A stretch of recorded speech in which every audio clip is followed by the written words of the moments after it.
মধ্যে কি পড়ি সেটা অনেক সময় নিজেরাই জানি না। এখন সূরাতুল ইখলাসটা তেলাওয়াত করলাম। এই সূরাতুল ইখলাস আল্লাহ পাক কি বলেন, কি বোঝাতে চান, একটু যদি চিন্তা করতে পারি, আশা করি জিন্দেগিতে, বাকি জিন্দেগিতে সূরাতুল ইখলাস পড়া অবস্থায় নামাজের বাইরে আমার মনোযোগ আর কখনোই যাবে না। বলুন ইনশাআল্লাহ। সূরাতুল ইখলাস কত ছোট্ট সূরা, মাত্র 4টা আয়াত। কয়টা আয়াত? 4টা আয়াত, 47টা অক্ষর, শব্দ হচ্ছে 15টা। কত সংক্ষিপ্ত সূরা।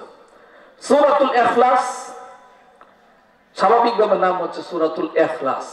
এর বাইরে এটার আর অনেক নামও আছে। দেখবেন আমাদের সমাজে একই মানুষের অনেক নাম থাকে, ঠিক না? দেখা যায় জাতীয় পরিচয়পত্রের নাম একটা, পাড়া প্রতিবেশী ডাকি আরেকটা। নাম কি? আবুল কালাম ওরফে আজাদ। আবুল কালাম আছে জাতীয় পরিচয়পত্রে, সবাই ডাকে কি নামে? আজাদ নামে। এরকম অনেক নাম থাকে। আল্লাহ রাব্বুল আলামিন সূরাতুল ইখলাসের অনেকগুলো নাম রেখেছেন।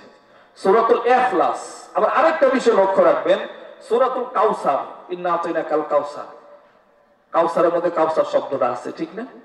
সূরাতুল ফালাক, কুল আউযু বিরাব্বিল ফালাক, ফালাক শব্দটাও আছে।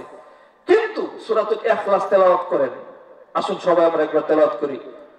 কুল হুয়াল্লাহু আহাদ আল্লাহুস সামাদ লাম ইয়ালিদ ওয়া লাম ইউলাদ ওয়া লাম ইয়াকুল লাহু কুফুয়ান আহাদ। ইখলাস শব্দটা আছে নাই? কোরআনে কারিমে দেখবেন সূরা ফাতিহা আর সূরাতুল ইখলাস, ফাতিহার মধ্যে ফাতিহা শব্দ নাই, ইখলাসের মধ্যে ইখলাস শব্দ নাই। কারণটা কি? কারণ হলো আল্লাহ রাব্বুল আলামিন সূরা ফাতিহা আর সূরাতুল ইখলাস, এই সূরাটাকে, এই সূরা দুইটাকে সূরার শব্দ দিয়ে নামকরণ করেন নাই, নাম করেছেন বিষয়বস্তু দিয়া। সূরাতুল ফাতিহার বিষয়বস্তু হচ্ছে ভূমিকা। যেহেতু এই সূরাটার মাধ্যমে আল্লাহ রাব্বুল আলামিন কোরআন শুরু করলেন, এই জন্য সূরাতুল ফাতিহা হলো কোরআনে কারীমের ভূমিকা, সূচনা। আবার সূরাতুল ইখলাস, ইখলাস অর্থ হচ্ছে নির্ভেজাল, পিওর, খাঁটি। কি খাঁটি? খাঁটি সরিষার তেল না, খাঁটি দুধ না, খাঁটি ঘিও না। আল্লাহ রাব্বুল আলামিন এই সূরার মধ্যে নির্ভেজাল তাওহীদ, আল্লাহ রাব্বুল আলামিনের অন্য শব্দ গড, অন্য শব্দ ক্রিয়েটর। আল্লাহ যে এক, আল্লাহ অদ্বিতীয়, এই পৃথিবীর সৃষ্টিকর্তা যে একজন, সেই বিষয়ে আলোচনা করেছেন। তার মানে পিওর তাওহীদ সম্পর্কে। তাওহীদ শব্দের অর্থ কি? নির্ভেজাল। তাওহীদ অর্থ একত্ববাদ। আর ইখলাস শব্দের অর্থ হচ্ছে খাঁটি। খাঁটি তাওহীদ সম্পর্কে আল্লাহ পাক আলোচনা করলেন সূরাতুল ইখলাসের মধ্যে। এই জন্য সূরাটার নাম হলো সূরাতুল ইখলাস। ইখলাস মানে ওই যে বললাম ভেজাল মুক্ত জিনিসকে কি বলে? ইখলাস। কিরকম ভাবে? আল্লাহ রাব্বুল আলামিন নিজে একটা পরিচয় দিচ্ছেন কোরআনের মধ্যে, ওয়া ইন্না লাকুম ফিল আনআমি লাইবরা। কোরআনে কারীমের 14 নম্বর পারা, 13 নম্বর পৃষ্ঠা, 2 নম্বর লাইন, 16 নম্বর সূরা, সূরা নাহাল 65 নম্বর আয়াত। আল্লাহ পাক বলেন, চতুষ্পদ জন্তু, আমি আপনি যে গরু পালি, ছাগল পালি, বেড়া পালি, দুম্পা পালি, এই ছাগল গরুর কাছেও আমার শিক্ষার অনেক কিছু আছে। কিরকম? আল্লাহ পাক বলেন, নুসকিকুম মিম্মা ফি বুতুনিহি মিন বাইনি ফারসিন ওয়া দামা। এই যে গরুর দুধ তোমরা পালন, দুধ তোমরা পান করো, মহিষের দুধ তোমরা পান করো, তোমরা কি জানো এই দুধের অবস্থান কোথায়? এই দুধের এক পাশে আছে রক্ত, আরেক পাশে আছে প্রস্রাব। জোরে বলুন সুবহানাল্লাহ। এতদিন ধরে দুধ পান করতেছেন, আজ পর্যন্ত এক ফোঁটা প্রস্রাব পাওয়া গেছে? রক্ত পাওয়া গেছে? কিছুই পাওয়া যায় নাই। আল্লাহ পাক বলেন, এই যে আমি আল্লাহ দুধ, রক্ত এবং প্রস্রাবের কাছাকাছি থাকা সত্ত্বেও জীবনে কোনোদিন দুধের সাথে রক্তের মিশ্রণ হয় নাই, প্রস্রাবের মিশ্রণ হয় নাই। এর নামই হলো ইখলাস। বান্দা আমল করবে, ইবাদত করবে শুধুমাত্র কার সন্তুষ্টির জন্য? আল্লাহর সন্তুষ্টির জন্য। নিয়তের মধ্যে কোনোদিন ভেজাল ঢুকবে না, ইমানের মধ্যে কোনোদিন ভেজাল ঢুকবে না। ইমানের মধ্যে যদি ভেজাল ঢুকে যায় সেটা হলো মুনাফিক, আর আমলের মধ্যে যদি ভেজাল ঢুকে যায় সেটা হলো রিয়া। ইমানের মধ্যে যদি মুনাফিকি ঢুকে ওইটাও জাহান্নামী, আবার যদি আমলের মধ্যে রিয়া ঢুকে সেটাও কি? জাহান্নামী। আল্লাহ রাব্বুল আলামিন জানিয়ে দিলেন, বান্দা ওয়া মা উমিরু ইল্লা লিয়াবুদুল্লাহা মুখলিসিনা লাহুদ্দিন। বান্দা তোমার ঈমান, তোমার দ্বীনটাকে শুধুমাত্র আল্লাহর জন্য খালিস করে দাও। ঈমানের মধ্যে ভেজাল রেখো না, ঈমানের মধ্যে মুনাফিকি তুমি ঢুকতে দিও না। মুনাফিকি যদি ঢুকে যায়, ইন্নাল মুনাফিকিনা ফিদ দারকিল আসফালি মিনান নার। ঈমানের মধ্যে মুনাফিকি যদি ঢুকে যায়, আকীদা বিশ্বাসের মধ্যে যদি ভেজাল ঢুকে যায়, তোমার জায়গা তো জান্নাত অনেক পরের কথা, তোমার স্থানটা হবে একেবারে জাহান্নামের সর্বনিম্ন স্তরে। আবার আল্লাহ রাব্বুল আলামিন জানিয়ে দিলেন, বান্দা তুমি যখন আমল করতে শুরু করে দাও, নামাজের মধ্যে দাঁড়িয়ে দাও, যাকাত আদায় করো, হজ করো, সবকিছু শুধুমাত্র আমারই সন্তুষ্টির জন্য করবে। দুনিয়াতে তোমাকে হাজি বলল, দুনিয়াতে তোমাকে কে নামাজি বলল সেটা দেখার দরকার নাই, তোমার সন্তুষ্টি থাকবে শুধুমাত্র আমার। বান্দা তোমার আমল ছোট হতে পারে, যদি তোমার আমলের মধ্যে ইখলাস থাকে, আখলিস দীনাকা ইয়াকফিকাল আমালুল কলিল। বান্দা ঈমানকে খাঁটি করে নাও, আমলকে খাঁটি করে নাও। খুব বেশি আমল করার দরকার নাই, অল্প আমলই তোমার জন্য নাজাতের জন্য যথেষ্ট হয়ে যাবে। জোরে বলুন সুবহানাল্লাহ। বুখারীর হাদিস, আল্লাহর নবী বলেন, আল্লাহর বান্দি প্রস্টিটিউট, প্রতিটা মহিলা দেহ বিক্রি করে নিজের পেট চালাতো। এমন এক মহিলা কত বড় বড় পাপিষ্ঠ, ঠিক কিনা? এত বড় জঘন্য পাপিষ্ঠ। আল্লাহর বান্দি একদিন প্রচন্ড দুপুর বেলায় রুদ্রের অবস্থায় রাস্তা দিয়ে হেঁটে যাচ্ছেন। এমন সময় দেখতে পেলেন একটা কুকুর পানির তৃষ্ণায় যেন তার জানটা বের হয়ে যাবে। আল্লাহর বান্দির মনে ভয় আসলো, চিন্তা করলেন কি করে কুকুরটার জন্য পানির ব্যবস্থা করা যায়। এই চিন্তা করে নিজের পায়ের মধ্যে যে চামড়ার মোজা ছিল সেটা খুললেন, এরপরে নিজের পরিধানের কাপড়টা খুলে সেই কাপড়ের সাথে চামড়ার মোজাটা বেঁধে কূপের মধ্যে ডাললেন। সেখান থেকে পানি উঠিয়ে সেই পুকুরের মুখের মধ্যে দিলেন। আল্লাহর বান্দা এই যে কাজটা করল, দুনিয়ার কোন মানুষের কাছে সম্মান পাওয়ার জন্য, মর্যাদা পাওয়ার জন্য কাজটা করে নাই, শুধুমাত্র একজনের সন্তুষ্টির জন্যই কাজটা করছে। তিনি কে? তিনি হলেন আল্লাহ। আল্লাহর নবী বলেন, আল্লাহর বান্দি সারা জীবন এত বড় পাপের কাজ করা সত্ত্বেও শুধুমাত্র ইখলাসের সাথে ছোট্ট আমলটা করার কারণে আল্লাহ পাক সারা জীবনের ভুলগুলো মাফ করে দিয়ে তাকে জান্নাতি মানুষ বানিয়ে দিয়েছে। ইখলাস এত দামি, ইখলাস ছাড়া কোন আমল আল্লাহর দরবারে কবুল হবে না। ইখলাসের এত দাম। ইখলাসের সাথে যদি একজন প্রচন্ড কাফের, মুশরিক, এমনকি নাস্তিক, যে আল্লাহর অস্তিত্ব স্বীকার করে না, সেও যদি ইখলাস নিয়ে আল্লাহর কাছে দোয়া করে, আল্লাহ রাব্বুল আলামিন সেই দোয়াও কবুল করেন। জোরে বলুন আল্লাহু আকবার। কোরআন কারীমের 11 নম্বর পারা 10 নম্বর পৃষ্ঠা 3 নম্বর লাইন, 10 নম্বর সূরার 22 এবং 23 নম্বর আয়াত আল্লাহ পাক বলেন ইখলাসের কত দাম। আল্লাহ পাক বলেন, হাত্তা ইযা কুনতুম ফিল ফুলক, মানুষ যখন সমুদ্রের পথে সফরে বের হয়ে যায় আর আবহাওয়া খুব অনুকূলে থাকে, সমুদ্রে সফর করতে ভালোই লাগে, ঠিক কিনা? আগে যখন আমাদের এই নদীতে ট্রলার চলতো, বালুকা যাইতো, নদীর বুক ছেড়ে ট্রলার চলতো, পানি দুই দিকে চলে যেত, গাছপালা সব পিছন দিকে যেতে থাকে, কেমন লাগে? ভালোই লাগে, ঠিক কিনা? বরিশালে আমরা যখন যাই দেখি মানুষ এতই সফরকে উপভোগ করে, হাজার হাজার টাকা দিয়ে কেবিন নেই, কেবিন নেই টাকা দিয়া, কিন্তু কেবিনে থাকে না, ছাদের উপর চলে যায়, চারিদিকে সৌন্দর্য উপভোগ করে। আল্লাহ পাক বলেন, ওয়াদারাইনা বিহিম বিরিহিন তাইয়্যিবা, আর সেই সমুদ্র পথে তোমাদের জাহাজ অনুকূল আবহাওয়ায় চলতে থাকে, আর মানুষ খুব আনন্দিত হয়, দেখতে ভালোই লাগে। এমন সময় হঠাৎ করে প্রচন্ড ঝড় শুরু হয়ে যায়, আবহাওয়া প্রতিকূল হয়ে যায়। ওই যে কাজীপুর হুজুর বললেন, সিরাজগঞ্জের মানুষ তারা জানে কি অবস্থা হয়। প্রচন্ড ঝড় যখন শুরু হয়ে যায়, এক একটা ঢেউ একতলা সমান উঁচা, তখন কেমন লাগে ভয়, ঠিক কিনা? আল্লাহ রাব্বুল আলামিন বলেন, ওয়াযান্নু আন্নাহুম উহীতা বিহিম, সমুদ্রের মধ্যে বিশাল বিশাল ঢেউ যখন শুরু হয়ে যায়, বান্দা তখন ভাবে আজকে মনে হয় বাঁচার মতো আর কোনো উপায় নাই। পৃথিবীর যত বড় নাস্তিক হোক, যত বড় কাফের হোক, দুনিয়ার সব মানুষের কথা বলে যায়, শুধুমাত্র আল্লাহরই কথা স্মরণ করে। সে চিন্তা করে দুনিয়ার কোনো মানুষ আমাকে বাঁচাতে পারবে না, শুধুমাত্র একজনই বাঁচাতে পারেন, তিনি হলেন কি? প্রচন্ড নাস্তিক, সে আল্লাহর প্রতি বিশ্বাস নিয়ে আস। এবার আল্লাহ রাব্বুল আলামিনকে ইখলাসের সাথে রাখবে। আল্লাহ পাক বলছেন দাউল্লাহ মুখলিসিনা লাহুদ্দিন, সব কথা ভুলে গিয়ে শুধুমাত্র আমার কথায় স্মরণ করি আমি রব্বুল আলামিনকে ডাক দে। আর বলে লা ইন আনজাইতানা মিন হাযিহি লানাকুনান্না মিনাশ শাকিরিন। ও রব্বুল আলামিন, আজকে যদি এই মুসিবতের দিনে তুমি আমাকে বাঁচিয়ে দাও, সারা জীবন আমি আল্লাহ তোমার শুকর আদায় করব। আল্লাহ পাক বাঁচিয়ে দেন।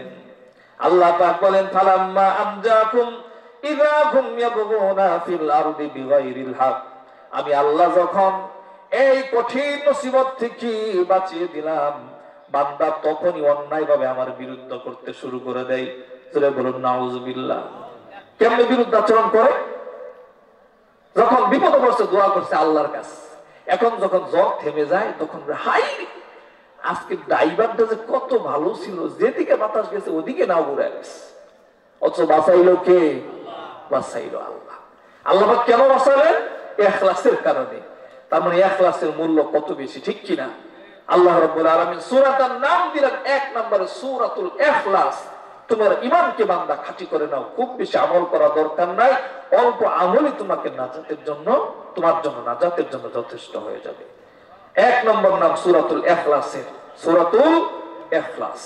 কয়েকটা নাম আপনাদের সামনে বলি, কিছু বিষয় শিখে যান। কি বলেন? ওয়াজ অনেক শুনেন, অনেক শুনেন না, একটা ওয়াজ শুনেন, যেখান থেকে কিছু শিখে গিয়ে আপনি আমল করতে পারবেন, আপনার জীবনে কাজে আসে। সূরাতুল ইখলাস 1 নম্বর নাম।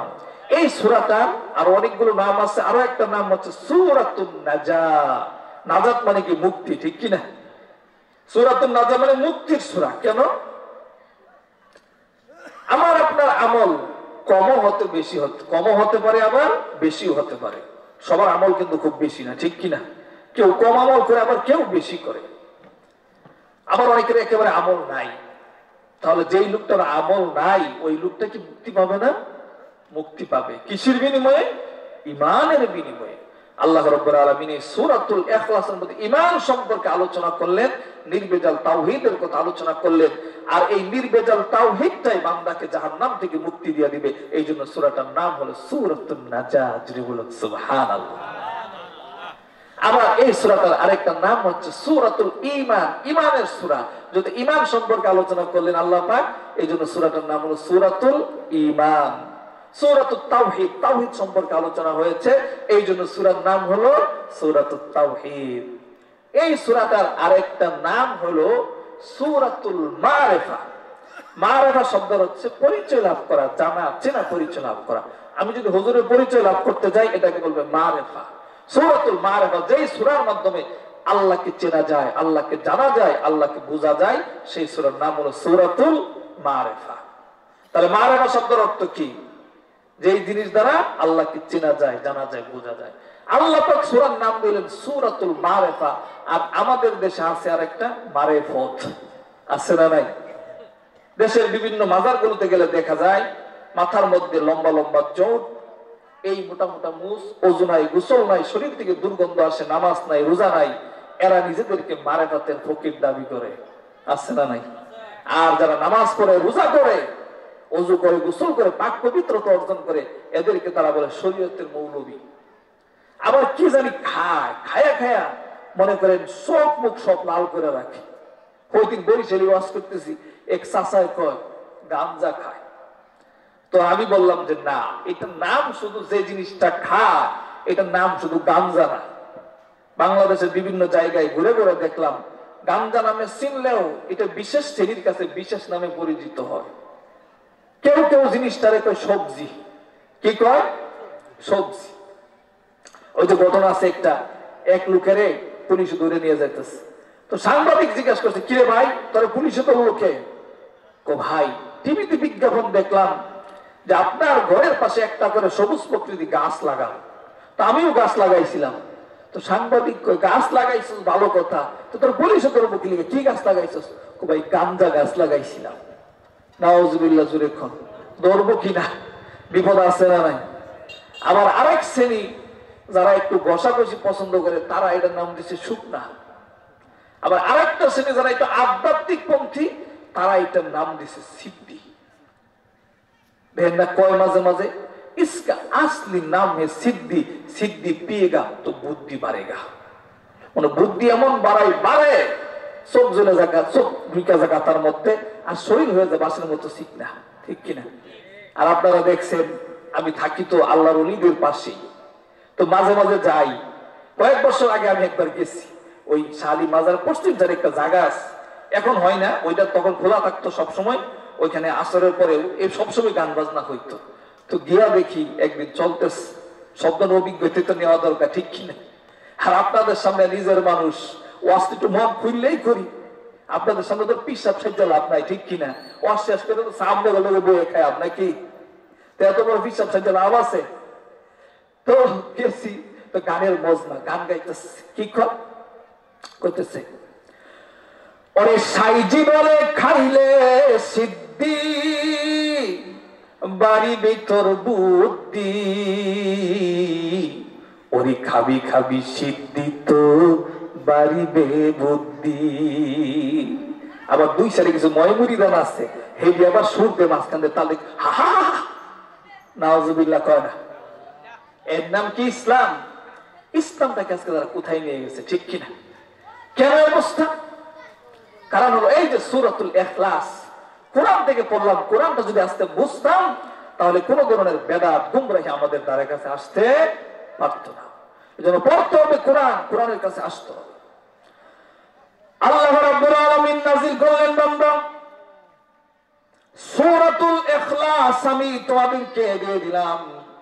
সূরাতুল ইখলাসটা যদি কোনো ব্যক্তি পড়ে, পড়ার সঙ্গে সঙ্গে বান্দার জন্য আল্লাহর জান্নাতটা ওয়াজিব হয়ে যায়। জোরে বলুন আল্লাহু আকবার। তা শুনে আমরা সবাই বলি আউযু বিল্লাহি মিনাশ শাইতানির রাজিম।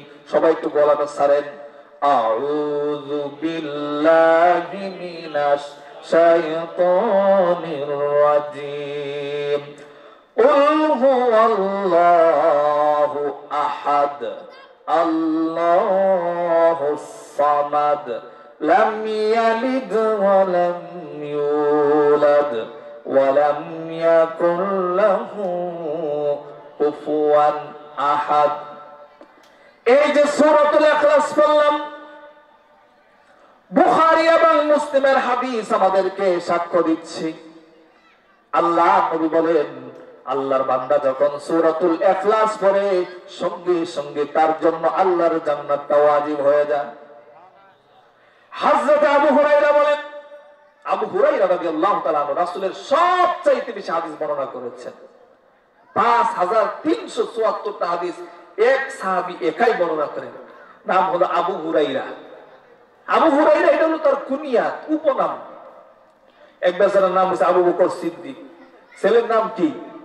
ছেলের নাম মানে নাসরুল্লাহ, সবাইকে নাসরুল্লাহর বাপ। এটা হলো কুনিয়াত, উপনাম।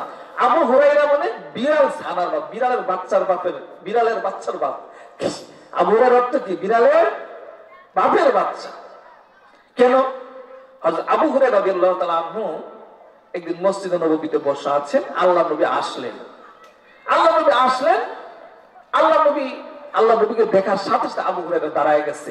দাঁড়ানোর সাথে সাথে এই যে জুব্বা ছিল, জুব্বার এখান থেকে আঁচল থেকে একটা বিড়ালের বাচ্চা বের হয়ে গেছে। আল্লাহ নবী ইয়া আবু হুরায়রা, হয় আবু হুরায়রা, বিড়ালের বাচ্চার বাপ, বিড়াল কোত্থেকে আসলো? আল্লাহ নবীর মুখ দিয়ে উচ্চারণ করেছেন বিড়ালের বাচ্চা, বিড়ালের বাপের বাচ্চা বলে। আল্লাহ নবীর মুখের এত বেশি বরকত, তার আসল নাম হলো আব্দুর রহমান। ওই নাম অনেকেই জানে না, সারা পৃথিবীর মানুষ প্রত্যেকটা হাদিসের কিতাবের মধ্যে আছে আন আবি হুরায়রা, মানে বিড়াল ছানার বাপের পিতা। যদি বলুন আল্লাহু আকবার। সে আবু হুরায়রা রাদিয়াল্লাহু তাআলা বলেন আকবালতু মা'আন নবী সাল্লাল্লাহু আলাইহি ওয়াসাল্লাম, আল্লাহর নবীর সঙ্গে আমি কোথাও যাচ্ছিলাম। ফাসামিয়া রাজুলান ইয়াকরাউ কুল হুয়াল্লাহু আহাদ। আল্লাহর নবী শুনতে পেলেন আল্লাহর এক বান্দা সূরাতুল ইখলাস কুল হুয়াল্লাহ তেলাওয়াত করতেছে। আল্লাহ নবী বললেন ওয়াজাবাত, তার জন্য ওয়াজিব হয়ে গিয়েছে। আবু হুরায়রা বলেন ইয়া রাসূলুল্লাহ মা ওয়াজাবাত, কি ওয়াজিব হয়ে গেল? আল্লাহ নবী জবাব দিলেন আল জান্নাহ। আল্লাহর বান্দা সূরাতুল ইখলাস তেলাওয়াত করার সঙ্গে সঙ্গে আল্লাহর পক্ষ থেকে তার জান্নাত ওয়াজিব হয়ে গিয়েছে।